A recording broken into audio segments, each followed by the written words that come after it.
자, 오늘 본문은 누가복음 8장 40절에서 48절의 말씀입니다. 자, 예수께 손을 댄 자라는 제목으로 말씀을 전하는데요, 우리 교독하도록 하겠습니다. 제가 먼저 읽습니다. 예수께서 돌아오심에 무리가 환영하니 이는 다 기다렸음이로라. 야이로라 한 사람이 와서 예수의 발 아래 엎드려 자기 집에 오시기를 간구하니 이는 자기에게 12살 된 외딸이 있어 죽어가미로라. 예수께서 가실 때 무리가 밀려들더라. 이에 12해를 혈루증으로 앓는 중에 맞지 못하던 여자가 예수의 뒤로 와서 그 옷가에 손을 대니 혈루증이 즉시 그쳤더라. 예수께서 이르시되 내게 손을 댄 자가 누구냐 하시니 다 아니라 할 때에 베드로가 이르되 주여 무리가 물려들어미나이다. 예수께서 이르시되 내게 손을 댄 자가 있도다. 이는 내게서 능력이 나간 줄을 알미로라 하신대 여자가 스스로 숨기지 못할 줄 알고 떨며 나와 엎드려 그 손댄 이유와 곧 나은 것을 모든 사람 앞에 말하니. 같이 읽습니다. 예수께서 이르시되 딸아 내 믿음이 너를 구원하였으니 평안히 가라 하시더라. 아멘. 꽤 많이들 그래도 오셨네요. 눈길이 괜찮으셨습니까? 우리 일부 예배를 오늘 덕분에 못 드렸는데요, 그래도 이렇게 함께 예배할 수 있도록 이렇게 귀한 분들이 같이 있게 된 게 너무 감사합니다. 글쎄 말입니다. 우리 한국 분들 그래도 참 대단합니다. 이렇게 어제 어떤 분한테 연락을 받아서 이 지역의 다른 미국 교회는 어떡하나 봤더니 실제로 오늘 예배 안 드리는 교회들이 꽤 여러 되더라고요. 그래서 그 와중에 이렇게 찾아와 주신 여러분께 감사하고요. 지난 월요일 날 이 눈이 오기 시작을 해서 당연히 새벽 기도에 아무도 안 올 거라고 생각을 하고 저 혼자 찬양 인도를 이제 시작을 했었는데요, 갑자기 뒷문이 열리면서 한 분씩 두 분씩 오시는 거예요. 그래가지고 세상에 어찌됐든 네 분이 함께 새벽 예배를 드렸습니다. 그래서 깜짝 놀랐습니다. 그 눈길을 헤치고 오신 분들이나 대단하다라고 싶어서 그리고 나서 미국에서 그 대단한 사람들이 또 있더라고요. 교회는 안 오는데 그때 끝나고 나서 이제 교회 끝나고 나서 집에 가는 길에 운동이나 하러 가야지 하고선 혹시 미국 사람들이 이 눈 오는 날 짐에는 올까 꽉 찼더라고요. 제가 봤더니 빈틈없이 꽉 찼더라고요. 오히려 회사 안 가니까 거기로 왔나 봐. 그래서 사람들이 미국 사람들이 교회는 안 와도 짐은 오는구나 뭐 이런 생각을 하면서 월요일 날 맞이했던 것을 기억을 합니다. 그렇죠. 하나님 앞에서 우리의 모습과 일들 참 정말 어떤 모습으로 드려져야 하는지 감사합니다. 여러분들이 간절한 마음으로 이 자리를 찾아오시고 하나님 앞에로 예배하시고자 드려주시니 그 마음이 참 귀합니다. 오늘 본문의 내용도 정말 간절함의 모습들이 나타납니다. 하나님 앞에서 어떻게 해서든 드려지려고 어떻게 해서든지 하나님 앞에서 고침을 받으려고 애쓰는 하나님 앞에서 간절함을 드려지는 귀한 한 여인을 저와 여러분이 만나게 됩니다. 우리 한국말 표현에 참 쓰고 싶지 않지만 이게 저희들이 잘 이게 이야기되어지는 표현 중에 하나가 귀신같이 알아 이런 표현이 있습니다. 그죠? 귀신같이 안다. 가끔 귀신보다 더 무서운 분들이 계세요. 우리 마누라 분들이십니다. 귀신보다 더 많이 잘하는 것 같아. 그 여자분들의 이 촉이라는 게 상당히 대단해서 우리 남자들의 상상을 뛰어넘는 촉들이 나오곤 합니다. 그래서 정말 우리 남자들이 절대로 그럴 리가 없다라고 큰소리 빵빵 치는데도 여자들의 말대로 될 때마다 가끔은 섬찟합니다. 이 여자분들에겐 도대체 뭐가 있는 걸까? 귀신이 아는 것보다 더 대단한 뭔가의 능력을 주신 건가? 아니면 하나님이 그렇죠, 우리 인간을 만들 때 우리 남자보다는 좀 업그레이드된 버전으로 만드셔서 그래도 여자분들에게 조금 더 나은 어떤 능력들이 더 있는지도 모르겠습니다. 근데 저와 여러분이 지금 이 지난주에도 본 것처럼 예수님의 사역을 딱 시작하자마자 이 귀신들은 정말 귀신같이 알았습니다. 예수가 누구신지를. 나는 당신이 누구인 줄 아노니 하나님의 거룩한 자니이다 라고 이 귀신들은 예수를 보자마자, 우리 누가복음 4장이 예수님이 사역을 시작하는 시점이라고 말씀을 드렸죠. 누가복음 4장이었는데요, 거기서부터 하여튼에 귀신은 나오는 족족이 예수가 누군지를 금방 알았습니다. 하나님의 거룩한 자입니다. 하나님의 아들입니다. 그리스도입니다. 그리고 지난주에 봤던 것처럼 지극히 높으신 하나님의 아들입니다 라고 고백을 하며 예수가 누구신지를 정확하게 알았습니다. 그런데 안타깝게 우리 사람들은 끊임없이 예수가 누군지를 몰라서 질문을 합니다. 심지어는 누구도 질문을 하는가? 네, 우리 세례 요한도 질문을 합니다. 세례 요한도 자꾸 헷갈리는 거예요. 자기가 알고 자기가 생각하는 그 메시아, 그 그리스도의 모습이 아니어서, 네, 바로 예수님의 재림의 모습까지 함께 겹쳐진 이 선지자의 눈 속에는 이 예수 그리스도가 이해가 되질 않는 겁니다. 그래서 이야기를 합니다. 오실 그이가 당신이 오니까 우리가 다른 일을 기다리오리까? 라고 자꾸 묻습니다. 또한 우리 봤습니다만 제자들이 이야기합니다. Who is this? 예수가 바람과 이 파도를 잔잔케 하자 Who is this? 그 모습을 보고 하나님의 아들입니다를 바로 깨닫지 못하고요. 도대체 누구기에 Who is this? 도대체 누구기에 바람과 물을 명함에 순종하는가? 하나님의 아들이라고는 꿈에도 아직 생각을 못하는 모양입니다. 그리스도라는 그 표현이 도대체 무엇을 의미하는지도 아직 제자들은 모르는 것 같습니다. 이제 9장에 가보면은요, 헤롯 왕이 이야기를 합니다. 예수로부터 많은 놀라운 역사가 일어나자 요한은 내가 목을 베었거늘 이제 이런 일이 들리니 이 사람이 누군가? Who is this?를 또 외칩니다. 이 사람이 누구냐? 하며 그를 예수를 좀 보고 싶어하는 헤롯의 모습이 나중에 이제 9장에 나옵니다. 이렇게 수많은 사람들은 예수가 누군지를 깨닫지를 못합니다. 그러나 마침내 저와 여러분이 이제 이 예수가 누군지를 처음으로 제대로 고백하는 사람이 있었는데 그 사람이 누구냐? 제자 중에 베드로였습니다. 지금 저와 여러분이 가고 있는 지금 예수님이 목표를 향하여 지금 계속 이런 일을 행하시는 이유가 있습니다. 뭐냐면 제자들이 당신이 누구인지를 알기를 원하셨습니다. 당신이 그냥 말로 나는 그리스도다, 나는 하나님의 아들이라고 이야기하시는 게 아니라 끊임없이 많은 하나님의 일들을 보여주시면서 당신이 누구이신지를 고백하도록 제자들에게 끊임없이 보여주시는데요. 그러면서 마침내 누가복음 9장에 가서는 그 클라이맥스 같은 일들이 일어납니다. 제자들 앞에서 묻습니다. 무리가 나를 누구라 하느냐? 그러자 사람들이 세례 요한이라고도 합니다. 엘리야라고도 합니다. 옛 선지자 중에 한 사람이 살아났다고도 합니다. 너희는 나를 누구라 하느냐? 라고 묻는 그 예수님의 질문에 베드로의 놀라운 대답이 고백되어집니다. 바로 당신은 하나님의 그리스도이십니다. 이 고백이 되어지는 이 시점으로부터 예수님이 십자가의 길을 가시기 시작을 합니다. 지금 이 시점이 있기까지, 그렇죠, 이 고백을 마태복음, 마가복음, 누가복음, 요한복음에 각각 내용들이 조금 저자의 입장에서 조금 다르게 설명되어 있지만 내용은 똑같습니다. 한번 이 네 구절은 같이 한번 읽어보죠. 시작. 시몬 베드로가 대답하여 가로되 주는 그리스도시요 살아계신 하나님의 아들이시니이다. 베드로가 대답하여 가로되 주는 그리스도시니이다 하며 베드로가 대답하여 이르되 하나님의 그리스도이시니이다 하니 우리가 주는 하나님의 거룩하신 자인 줄을 믿고 알았사옵나이다. 아멘. 지금 예수가 누군지에 대한 올바른 고백이 드디어 베드로의 입을 통하여 제자들의 입을 통하여 되어지고 있습니다. 저와 여러분에게는 그 유명한 마태복음의 버전이 가장 잘 나와 있죠. 주는 그리스도시요 살아계신 하나님의 아들입니다.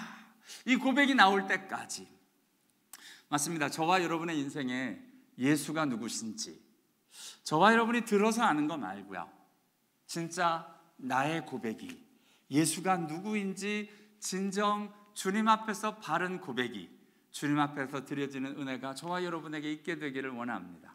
이것이 진짜 구원의 시작입니다. 이 시점이 예수 그리스도의 십자가의 사역의 또한 시작입니다.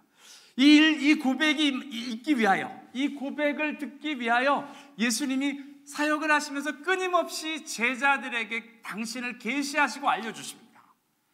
병자를 고치시기도 하시고요, 귀신을 내어 쫓기도 하시고요, 저와 여러분의 앞에서 본 것처럼 바람과 파도를 잠잠케 하시기도 하시고요, 지난주에 본 것처럼 거라사의 군대 귀신을 들린 그 많은 귀신을 한꺼번에 내어 쫓아서 세상에 2,000마리나 되는 돼지가 물에 빠져 죽는 그런 놀라운 일이 일어나기도 합니다. 오늘 본문에도 그 내용입니다. 지금 이 예수님이 누구신지를 이야기하기 위해서 세상에 병을 고치는데 예수님의 병 고침이 독특하게 나타납니다. 오늘은 그 지나가는 한 여인이 정말 예수님의 옷자락이라도 내가 만지면 내가 나음을 얻겠다는 마음으로 믿음으로 나아가서 그 능력이 이 여인에게 임하여 병이 고쳐지는 거예요. 그러니까 지금 오늘의 본문은 예수님이 그 능력의 근원이 돼서 누구든지 그 능력에 접속, 그 능력을 만지는 사람, 그 능력에 대는 사람에게 그 능력이 나타나고 있는 놀라운 은혜를 저와 여러분이 만나게 됩니다. 능력의 근원이 되시는 분, 네, 오늘의 모습이 나타나고요. 우리 다음 주에 보게 될 회당장 야이로, 그 아이가, 외딸이 죽었는데 살아나는 일들, 성경에 죽은 자로 살아나는 3번의 사건이 있습니다. 앞에서 우리가 봤던 것처럼 나인성 과부의 외아들, 그리고 다음 주에 보게 될 회당장 야이로의 딸, 그리고 죽은 나사로의 부활하는 사건, 이 3번 죽음의 자리에서 살아나는 일들이 일어나는데요, 그 죽음에서 살아나는 일들을 통해서 예수가 누구신지를 계시하고 있는 걸 보게 됩니다. 이 고백이 일어나는 바로 전에, 이 4가지 기록 바로 전에 일어나는 사건이 또한 뭐냐면 오병이어로 5,000명을 먹이는 사건. 이런 예수님의 놀라운 사건을 통해서 마침내 제자들이 고백합니다. 베드로가 고백합니다. 주는 그리스도시요 살아계신 하나님의 아들입니다 라고 고백하고 있는 것을 보게 됩니다. 그래서 성경에서 나오는 놀라운 일들, 죽은 자가 살아나고 바람과 이 파도가 잔잔케 되고 이런 병자가 낫고 하는 기적 같은 일들을 성경은 단지 기적이라고만 표현하지 않고 표적이라고 표현을 합니다. 여러분, 기적과 표적이 다른 것, 여러 번 설명을 드렸는데요, 기적과 표적이 다릅니다. 기적은 신비한 일이 그냥 일어나는 겁니다. 세상에도 기적이 있습니다. 그냥 신비한 일이 일어날 때 우리는 기적이라고 이야기를 합니다. 그러면 표적은 뭐냐? 기적은 miracle, 표적은 miraculous sign. 표적은 무엇을 의미하느냐? 기적 같은 일이 일어나는데 그 일들이 그 의미를 갖는다는 겁니다. 이 일들이 무엇인가를 가리킨다는 겁니다. 왜 이런 일들이 일어나는지, 이 일을 일으키는 근원이 무엇인지를 이야기하고 계시하는 것을 표적이라고 합니다. 그래서 예수님의 기적은 단순한 기적이 아닙니다. 그냥 병자를 낫게 하기 위한 기적이 아니에요. 죽은 자를 살리는 게 목적이 아니에요. 그냥 바람과 파도를 잔잔케 하는 것으로 끝나는 놀라운 기적을 보여주는 마술사와 같은 일들로 끝나는 게 아니라 바로 그 일들을 통해서 예수 그리스도가 하나님의 아들이심을 증거하는 기적들, 이것을 영어로 miraculous sign, 표적이라고 합니다. 맞습니다. 예수님이 지금 오늘도 저와 여러분에게 표적으로 다가오시는데요, 이 정말 12해를 혈루증 앓았던 그 여인이 세상에 예수에게 손을 대자마자 이 병나음을 입게 되는 일들을 보며 오늘 저와 여러분이 예수가 누구신지를 또한 증거하며 저와 여러분에게 계시하고 있는 것을 보게 됩니다. 오늘의 이야기는 이제 지난주의 이야기와 연이어지는데요, 우리 지난주의 이야기가 그런 거였죠. 우리 거라사 광인의 이야기였습니다. 예수님이 호수 저편으로 건너가자라고 하자 2주 전의 말씀이네요, 그죠? 그러고 나서 건너가는 중에 그 배 위에서 바람과 파도가 일어서 배 위에 막 물이 들어오자 제자들이 주여 우리가 죽게 된 것을 돌아보지 아니하시니까 하고 예수를 깨우자 이제 예수님이 바람과 파도를 잔잔케 하시는 일들이 일어납니다. 그리고 나서 갈릴리 맞은편 거라사의 땅으로 넘어갑니다. 자, 갈릴리 호수가 이렇게 있고요. 지금 가버나움으로 보여지는 저 북서쪽에 있다가 지금 예수님이 정중앙을 가로질러서 남동쪽에 있는 거라사 땅으로 가고 계십니다. 거라사에 갔더니 세상에 거기에 군대 귀신 들린 사람이 있는 거예요. 그 보자마자 예수님이 내어 쫓으시고 2,000마리나 되는 돼지가 물속에 빠져 죽자 놀랍게 그 놀라운 하나님의 일들이 일어났는데 사람들은 2천만이 돼지가 너무 소중한 겁니다. 예수가 잘못 들어왔다간 우리 도시가 쑥대밭이 되겠구나 라 그랬는지 거라사인에 있는 모든 백성이 크게 두려워하여 예수를 떠나기를 강요합니다. 참 안타깝죠? 예수를 모셔도 시원치 않을 텐데 예수를 떠나기를 강구합니다. 그 결과 예수님이 다시 돌아오십니다. 그래서 오늘의 본문은 예수께서 돌아오심으로 시작됩니다. 예수께서 돌아오심에 무리가 환영하니 이는 다 기다렸습니다. 참 대조가 되어지죠. 저 거라사 땅은 예수를 거절합니다. 떠나기를 강구하는데요. 오늘 이 갈릴리 이 땅에서는 예수를 오시기를 환영하고 기다리고 있는 것을 보게 됩니다. 여러분은 어떠십니까? 예수가 정말 주님 앞에서 정말 사모되어지고 예수와 함께하는 게 좋고 예배하는 게 좋고 예배드림이 좋고 하나님 앞으로 그렇게 드려지는 사람인지, 아니면 하나님 앞에서 정말 이런 일들이 힘들고 정말 예수로부터 예수가 어떻게 내 인생에서 좀 빠져줬으면 좋겠다, 정말 꼭 예배를 이렇게 누르는데도 꼭 드려야 하나, 강 목사 지독하다, 뭐 이런 생각 말고 하나님 앞에서 사모함으로 드려지는 일들이 정말 있는지, 저와 여러분이 하나님 앞에서 어떤 나의 모습인지 우리의 모습이 돌아봐지는 은혜가 정말 있으면 좋겠습니다. 이건 정직하셔야 됩니다. 사람들 앞에서는 괜찮아요. 괜찮습니다. 그냥 행여나 예수 앞에서 이런 마음이 있어도 웃으셔도 됩니다. 그러나 하나님 앞에서는 아닙니다. 그냥 하나님 앞에서는 정직하게 하나님 내가 아직 하나님 앞에 그렇게 드려지고 하는 게 좋지가 않습니다. 솔직하게 고백을 하셔야 하나님이 저와 여러분에게 다가올 수 있는 기회를 만들어 드릴 수 있습니다. 외식하는 사람이 힘든 것이 속은 불평이 나고 힘들어 죽겠고 싫어 죽겠는데 겉으로는 싹 이렇게 하나님 앞에서도 아무 생각 없이 웃고 있으면 하나님이 저와 여러분을 만지실 그 틈이 없습니다. 오늘 지금 이렇게 환영하는 무리처럼 우리의 영혼이 주님 앞으로 환영되어지고 기뻐지고 주 앞에로 드려지는 은혜가 정말 저와 여러분에게 있게 되기를 원합니다. 맞습니다. 다 기다렸답니다. 예수를 만나기를 기다리고 예배함이 기다려지고 주 앞에로 나감이 사모가 되어지는 예수를 만나는 게 좋은 사람들, 그 사람들이 오늘 저와 여러분이 되시면 좋겠는데요. 이러면서 오늘 본문의 이야기가 다음 주의 본문의 내용과 함께 참 두 이야기가 이렇게 잘 엮어갑니다. 두 이야기가 신기하게 이 단어들도 비슷하게 함께 가요. 우선은 12살 난 외딸, 야이로의 외딸이 12살 난 외딸이거든요. 근데 오늘 이 혈루증으로 앓는 이 여인도 12해를 고생을 했답니다. 이 당시에 주석가들이 그렇게 얘기를 해놨어요.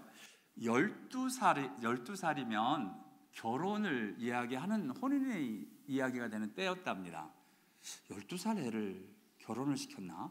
그렇대요. 그래서 그랬다니까 제가 그런 줄 알고, 그런데 이 혈루증에 앓는 여인이 12회를 앓았으면 대개 이 여인이 혈루증 앓는 동안엔 결혼을 못했다는 겁니다. 결혼을 할 수 없는 처지가 되어져 있는.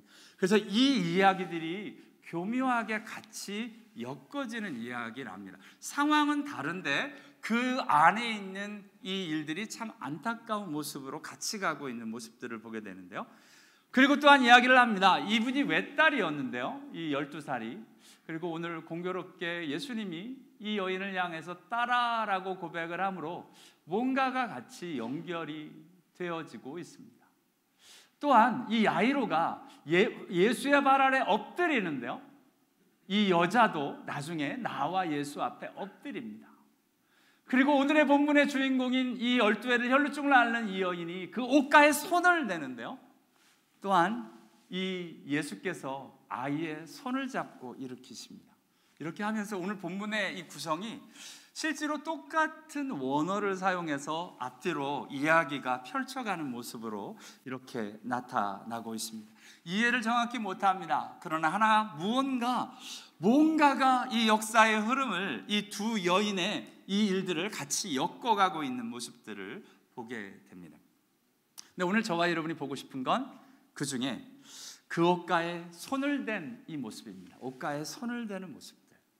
손을 댄다. 이 혈루증이라는 것이 부정한, 레위기 15장을 보면 이 혈루증에 걸린 여인은 부정한 여인이 되기 때문에 혈루가 있는 동안에는 만지면 다 부정합니다. 그릇도 부정하게 되고요, 사람도 부정하게 됩니다. 그런데 지금 오늘 예수님께 손을 대자, 정말 예수님은 부정한 걸 정케 하시는 그 능력이 계신 그 예수님이 그 여인의 그 손을 통해서 그 여인을 완전히 부정한 것을 고쳐놓는 역사가 일어나고 있는 걸 보게 됩니다. 손을 댔다, 오늘 손을 댄다, 이 표현을 저와 여러분이 기억하며 같이 말씀을 좀 보기 원하는데요. 손을 대는 게 뭘까?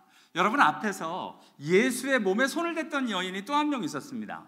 감히 여인이 예수의 몸에 손댄 여인, 7장에 있었는데요, 바로 예수님께 향유를 부어드린 여인입니다. 그 여인과 또 공교롭게 내용이 되게 비슷해요.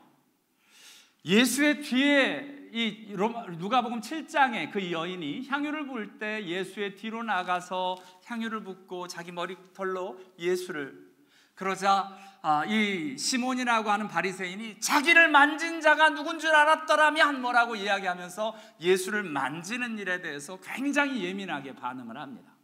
그렇죠, 죄인이 함부로 만졌다는 겁니다. 선지자라고 한다면 자기를 만지는 사람이 누군 줄 알았으리라 라고 이야기를 하면서 덤벼드는 그 사건이 바로 이 향유를 부으며 예수 앞에 자기 머리털로 그 발에 입 맞추고 울며 눈물로 발을 적시는 이 여인의 내용인데요, 이 여인에게도 예수님께서 내 믿음이 너를 구원하였으니 평안히 가라 선포하시고요, 똑같은 선포가 오늘 지금 예수의 뒤로 와서 그 옷가에 손을 대기만 해도 내가 나음을 얻으리라 하며 그 마음으로 왔던 이 12의 혈루증 앓던 그 여인에게도 예수님께서 동일하게 선포하고 있는 걸 보게 됩니다. 내 믿음이 너를 구원하였으니 평안히 가라. 그렇죠, 이 두 여인의 특징이 있습니다. 이 한 여인은 죄인으로 알려져 있습니다. 아마 음란한 일들 때문에 사람들로부터 격리와 소외가 되어졌던 여인이었던 것 같습니다. 항상 손가락질을 받는 여인. 우리 주위에도 그런 여인들이 있습니다. 그런 사람들이 있습니다. 사람들의 손가락질을 받는 사람들이 있습니다. 그런데 오늘 그럼에도 불구하고 예수 앞으로 나왔을 때 예수께서 구원의 일들, 평안의 일들, 그 소외의 문제를 해결하시는 하나님의 예수님의 모습을 보게 되고요, 오늘 혈루증 아까 봤지만 이게 부정한 이 병이기 때문에 사람들에게 손을 댈 수가 없습니다.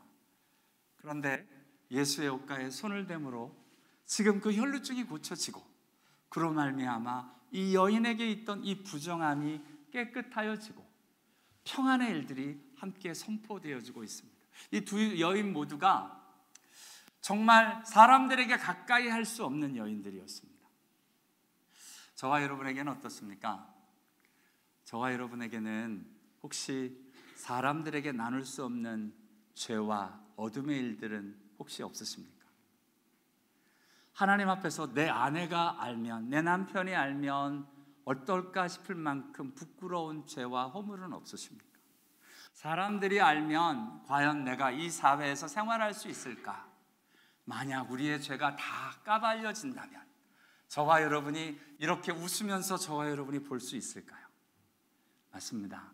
하나님 앞에서요, 우리를 소원하게 하고 우리를 거리 있게 만드는 죄와 악, 우리의 허물, 부끄러움의 일들이 우리 가운데 있는데요, 그 일들을 회복할 수 있는 그 참 능력이 오늘 예수 그리스도께 있다. 지금 예수님이 선포하고 있습니다. 그 예수님께 저와 여러분의 손도, 그 믿음의 손도 함께가 그 놀라운 예수 그리스도의 회복의 역사, 평안의 역사가 저와 여러분에게도 일어날 수 있게 되기를 원합니다. 평생 우리가 끌어안고 부끄러워해야만 하고 정말 이 일들 때문에 나는 지옥 갈 수밖에 없는 사람이 맞고 하나님 앞에서 부끄러움으로 살아야 되는 사람이 맞지만 이 문제를 해결하실 유일한 분이 예수 그리스도이심을 알고 예수 그리스도께 믿음의 손을 대고 그 구원의 능력, 회개함의 능력, 거룩의 능력이 저와 여러분의 것이 되는 은혜가 있게 되기를 원합니다. 이런 일들이 이 여인들에게 일어났습니다. 또한 다음 주에 볼 내용이지만 지금 그 아이의 손을 잡고 불러일으키며 아이야 일어나라 라고 이야기를 하십니다. 나인성의 과부의 이 청년, 이 외아들에게도 예수님이 동일하게 선포합니다. 이 예수님께서 관에 손을 대십니다. 예수님의 손이 맞닿는 순간입니다. 죽음의 일들인데 예수의 손이 맞닿자, 그리고 예수가 선포하십니다. 청년아 내가 일어나니 일어나라. 오늘 이 야이로의 외동딸에게도 선포합니다. 아이야 일어나라. 마가복음에서는 원어로 이야기합니다. 달리다굼 이라고 이야기할 때 지금 이 아이가 일어나고 청년이 일어나는 걸 보게 됩니다. 그렇죠. 죽음과 같은 일들, 저와 여러분에겐 절망의 일들이 찾아옵니다. 죽음과 같이 도저히 소망이 없고 도저히 살아날 것 같지 않은 일들이 우리 인생에 일어납니다. 그때 예수가 다가오셔서 예수의 손이 저와 여러분의 인생에 맞닿고 일어나라 달리다굼 하시는 예수 그리스도의 생명의 역사가 저와 여러분에게도 일어나게 되기를 원합니다. 맞습니다. 오늘 저와 여러분이 보고 있는 예수와의 접촉, 오늘 내용은 다른 거 보고 싶은 마음이 없었습니다. 예수와의 접촉, 예수의 옷자락이라도 예수의 몸에 향유를 부으며 눈물로 나 같은 여인이, 그리고 예수께서 관에 손을 얹으며 청년아 살아나라, 그리고 이 아이의 손을 붙잡고 일어나며 일어나라 외치시는 예수님의 말씀과 예수의 능력이 있었던 것처럼, 맞습니다. 예수는 누구시냐? 이 능력의 근원이 되십니다. 오늘 본문에 놀랍게 이런 표현이 있습니다. 한번 8장 46절 같이 한번 읽죠. 시작. 예수께서 이르시되 능력이 나간 줄 알미로다 하신데, 아멘. 아주 독특한 표현이에요. 성경에 이런 표현이 없습니다. 근데 예수님이 마치 능력의 소스, 능력의 근원이 되시고 이 여인이 갖다 대니까 그 능력이 흘러간 것으로 나옵니다. 마치 이티와의 만남, 아니요, 접속되어질 때 우리가 파워 플러그를 딱 꽂았을 때 파워가 훅 들어오는 그 일들이 있는 것처럼 예수님께 손을 댄 자마다, 예수님께 손을 댄 이 여인에게 예수의 능력이 지금 그 여인에게 들어가고, 예수님은 말씀하십니다. 내게 능력이 나갔도다. 능력이라는 실체가 이 여인에게 흐르고 있는 것을 지금 예수님이 말씀하고 계신 걸 보게 됩니다. 맞습니다. 커넥션, 터치, 예수님과의 만남, 예수께 손을 대는 이 순간 일어나는 이 예수 그리스도의 능력, 생명의 능력, 회복의 능력, 소외된 이 여인들에게 관계의 회복의 평안의 능력과 정말 죽음의 절망의 자리에서 생명의 이 놀라운 능력의 일들이 일어났던 예수 그리스도, 그 이야기가 오늘 저와 여러분에게도 믿음으로 다가와 우리가 예수 그리스도께 손을 대므로 주님 앞에서 이 진정한 회복의 능력, 생명의 능력이 저와 여러분의 것이 되는 은혜가 있게 되기를 원합니다. 맞습니다. 이 지금 내게 손댄 자, 예수 앞에로 손대는 일이 있는데요. 도대체 손대는 게 뭘까요? 정말 여러분, 오늘 본문을 보면 예수님께서 내게 손댄 자가 누구냐라고 이야기하자 주위에서 무리가 밀려들며 밀다가 다 아니라라고 이야기를 합니다.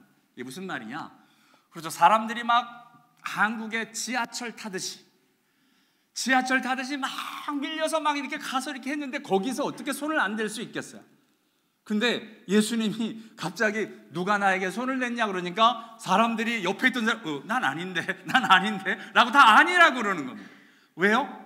네, 여기에서의 손댐의 의미를 나름대로 다 안 겁니다. 이게 나름대로 어쩌다가 내가 손을 댔을지 모르지만 내가 의도적으로 손댄 게 아니라는 겁니다. 지금 오늘 예수님이 말씀하시는 건 예수님께 의도적으로 손을 댄 사람, 어떤 의도를 가지고 손을 댄 사람을 의미합니다. 주위의 사람들은 어쩌다 밀려들어서 손을 댔을 뿐이지 내가 의도적으로 예수를 손댄 게 아니라는 겁니다.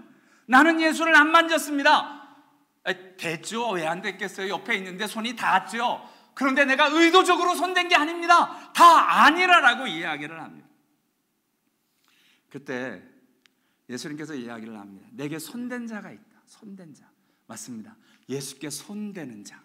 저와 여러분이 어쩌다가 예수께 손대고 예수 앞으로 나오고 이런 거 말고요, 지금 오늘의 본문의 일들은 진짜 의도를 가지고 마음을 가지고 손댄 자를 의미합니다. 오늘 저와 여러분, 이 여인의 모습이 뭐냐? 이 손을 대는데요, 왜 어쩌다가 손을 대느냐? 마가복음을 보면 이렇게, 마태복음과 마가복음은 이렇게 설명되어져 있습니다. 두 구절 같이 읽죠. 시작. 12해 동안에나 혈류증으로 앓는 여자가 예수의 뒤로 와서 그 옷 겉옷가를 만지리 이는 제 마음에 그 겉옷만 만져도 구원을 받겠다 함이라. 예수의 소문을 듣고 무리 가운데 끼어 뒤로 와서 그 옷에 손을 대니 이는 내가 그 옷에만 손을 대어도 구원을 받으리라 생각함이로라. 아멘. 이 여인은 마음을 가지고 생각을 가지고 만졌다는 거예요. 그냥이 안 들었어. 다른 사람들은 밀려들다가 밀어서 어쩌다가 손을 댄 거니까 그건 아니고, 이건 무효고, 나는 손댄 게 아니고, 진짜 오늘 이 여인이 손댄 건 뭔가의 의도를 가지고 마음을 가지고 생각을 가지고 만졌다는 겁니다. 근데 그 마음과 생각이 어떤 거였느냐? 내가 그 예수의 겉옷만 만져도 구원을 받겠다.